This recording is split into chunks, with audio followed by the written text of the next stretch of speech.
ఒకవేళ సిబిఐ విచారణ చేసిన తర్వాత సిబిఐ విచారణ ఒక నివేదిక ఇస్తే మీరెవరు చెప్పడానికి, దర్యాప్తు సంస్థలు ఇట్టే కదా చేస్తాయి, కోర్టు తేల్చిందా అని అడుగుతారు. వెంకటేశ్వర రెడ్డి గారు గతంలో కూడా ఇలాంటి అంశాలు లేవనెత్తినటువంటి ఇప్పుడు అదే కదా సార్ జరుగుతుంది. సిబిఐ ఇప్పుడు విచారణ కల్తీ అంటే వ్యవహారంలో ఎంత చేస్తారా? కల్తీ వ్యవహారంలో సిబిఐకి సంబంధించిన సిట్ దర్యాప్తు చేసి అయాద్ హిట్ లో సిఎఫ్టిఆర్ఐ రిపోర్ట్ ఇస్తే కూడా మీరు పట్టించుకోలేదు, అట్లాగే 250 కోట్ల స్కామ్ జరిగింది, దీంట్లో కుట్ర ఉందని చెప్తే కూడా కనీసం జగన్మోహన్ రెడ్డి గారి నోటి నుంచి కనీసం తప్పు జరిగింది, లేదంటే దీంట్లో ఒక కుట్రకోణం ఉంది, లేదంటే కరప్షన్ జరిగిందనే మాట ఏమైనా మాట్లాడతారా సార్? అసలు వైఎస్ఆర్సీపీ హయాంలో కల్తీనే జరగలేదు అనే మాట జగన్మోహన్ రెడ్డి గారు మాట్లాడుతూ ఆయన చెప్తూ ఉంటే రకరకాల మీటింగ్స్ లో దాన్ని ఏమనాలి సార్ మనం? వెంకటేశ్వర రెడ్డి గారు దయచేసి అవన్నీ కూడా మీరు కూడా చూడండి జగన్మోహన్ గారు ఎలా మాట్లాడుతున్నారో. ఇప్పుడు అక్కడ సుప్రీంకోర్టు ఆధ్వర్యంలోనే సిబిఐ ఆధ్వర్యంలో ఒక సిట్ వేస్తే దాన్నే మీరు ఒప్పుకోవట్లేదంటే, ఇప్పుడు ఈ విషయంలో మళ్ళా మీరు సిబిఐ దర్యాప్తు అడుగుతున్నారంటే దీన్ని ఏమనాలి సార్? సార్ నేను సింపుల్ గా ఒకటే చెప్తున్నా, తెలుగుదేశం హయాంలో అంటే తెలుగుదేశం పార్టీ ప్రభుత్వంలో ఎక్కడైనా అవినీతి జరిగిందా? ఇప్పుడు వాళ్ళు ఏమంటున్నారు, షెడ్యూల్ ప్రకారము డయాఫ్రమ్ వాళ్ళు స్పిల్వే పూర్తిగా అయిన తర్వాతనే చేయాలంటున్నారు. ఇప్పుడు ఆ రోజున కాంట్రాక్టరు, అప్పుడున్న చీఫ్ ఇంజనీరు, లేదంటే ప్రాజెక్ట్ మేనేజ్మెంట్ అథారిటీనో, లేదంటే సెంట్రల్ గవర్నమెంట్ తో మాట్లాడే కదా స్టార్ట్ చేసింటారు.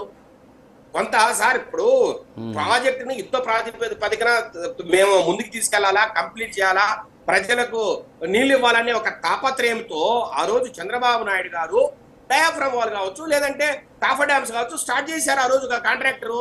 ఇప్పుడు నేను అడుగుతున్నాను సార్, కాంట్రాక్టర్ ని ప్రీ క్లోజర్ చేయకపోతే, ఒకవేళ నిజంగా ఆ కాంట్రాక్టర్ వర్క్ చేస్తూ ఉంటే, నవయుగ వాళ్ళు లేకపోతే అంతకుముందున్న వ్యక్తులు ఎవరైతే వర్క్ చేస్తూ ఉంటే మీరు ప్రీ క్లోజర్ చేయకపోతే, ఫ్లడ్ ఏదైతే వాటర్ వచ్చి ఆ రోజు కొట్టుకుపోయిందని చెప్తారు కదా, మరి దానికి ఆ కాంట్రాక్టరే బాధ్యులు మళ్ళా డయాఫ్రమ్ వాల్ కట్టేవాడు కదా. లేదు, ఒకవేళ ఆ ఫ్లడ్ ఇప్పుడు 2020 నవంబర్ లో వచ్చిన ఫ్లడ్, ఆ ఫ్లడ్ టైంలో ఆయన ఏదన్నా దాన్ని ఆ వాటర్ ని కొంత పక్కకు తిప్పి కొంత స్పిల్వే ఎట్లాగో నిర్మాణంలో ఉంది, ఒకవేళ అదే కాంట్రాక్టర్ కంటిన్యూ అయితే ఆ టయానికి స్పిల్వే అయిపోయేది కదా. ఇప్పుడు 2019 ఆగస్టు నాటికి స్పిల్వే అయిపోవాలని ఆ రోజు ఒక టార్గెట్ పెట్టుకున్నారు. మీరేమో జూన్ లోనే దాన్ని ప్రీక్లోజ్ స్టార్ట్ చేశారు, వర్క్స్ ఆగస్టులో ప్రీక్లోజ్ చేశారు.